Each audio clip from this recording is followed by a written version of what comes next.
ليه؟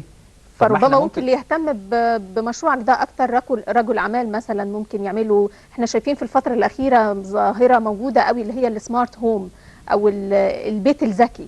اه بتطبقوا مجموعه كبيره من الشركات اللي بتعمل يعني مجموعه من البيوت بمستوى خاص بتكلفه خاصه يعني لنوعيه معينه من البشر. طب البيوت، فيمكن هم دول يهتموا اكتر. ما حاولتش ان انت تسوق الجهاز ما انا بتاعك لدى هقول لك دول؟ اتفضل. البيوت دي ممكن يخش لها غاز طبيعي ولا مش ممكن، ولا دخلها طبعا اصلا؟ بالتاكيد هتخش لها غاز طبيعي.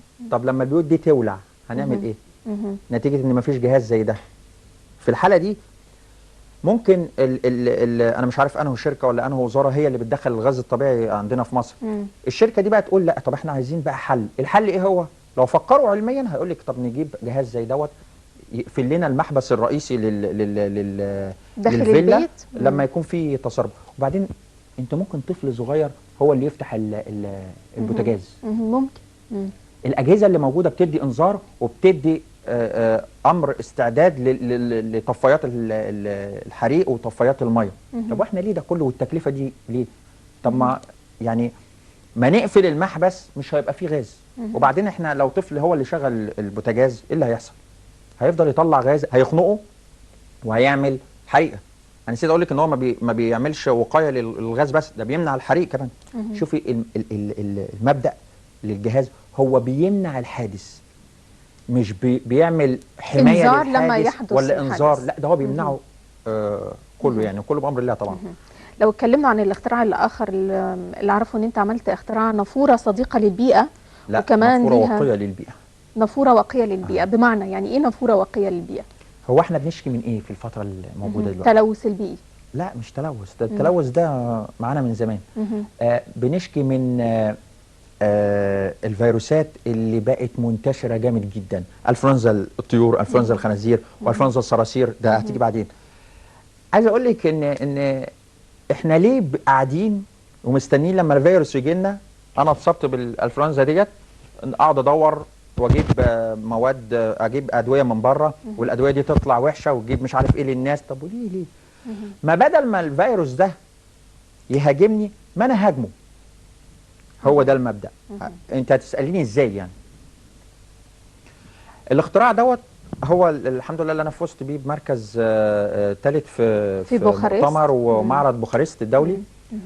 والحقيقه انا لقيت الناس دي اذكياء جدا يعني.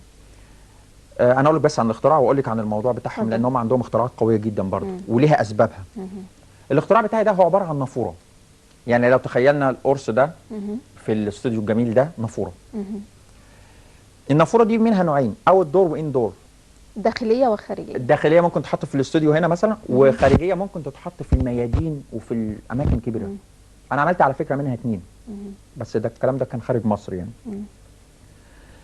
النافوره دي بتسحب الهواء اللي حواليها، بتدخله في 3 مراحل وهم الاختراع نفسه. 3 مراحل دول، المرحله الاولانيه بتقتل الفيروسات اللي موجوده، ودي جديده. يعني احنا منتظرين الفيروس كده يفضل بمزاجه يقوم جاي مقصودنا، لا ده احنا هنجيبه وهنقتله. ده ايه؟ دي الخطوه الاولى. دي الخطوه الاولى. تاني خطوه بينقي الجو جدا لدرجه ان هو بينقيه زي الهواء اللي في غرفه العمليات. يعني واحنا قاعدين دلوقتي ما تتخيليش ان الهواء ده نقي، لا ده احنا عمالين نشم فيروسات بس في مناعه داخليه. مناعه داخليه عماله. طب المناعه دي هتفضل لغايه امتى؟ يعني المناعه دي لو شغاله بحجره كان زمان الحجره خلصت يعني. لكن المناعه دي برضو بتقل. ما احنا ممكن ناكل اكله معينه او نقلل من الاكل معين المناعه تقل، يبقى اي فيروس يصيبنا. طب وليه؟ طب ما احنا الفيروسات دي كلها بنموتها. المرحله الثالثه؟ لا ده المرحله الثانيه. المرحله الثانيه بننقي الجو لدرجه ان هو يبقى نقي زي بتاع غرفه العمليات. المرحله الثالثه بيعمل تكييف للجو. احنا طبعا لو قاعدين في الاستوديو هنا وفي الصيف درجه الحراره بقت توصل عندنا ل 45 ولا حاجه، مش هنحس بالحر اللي بره لان الجو مكيف. لكن شفتي تكييف في الشارع؟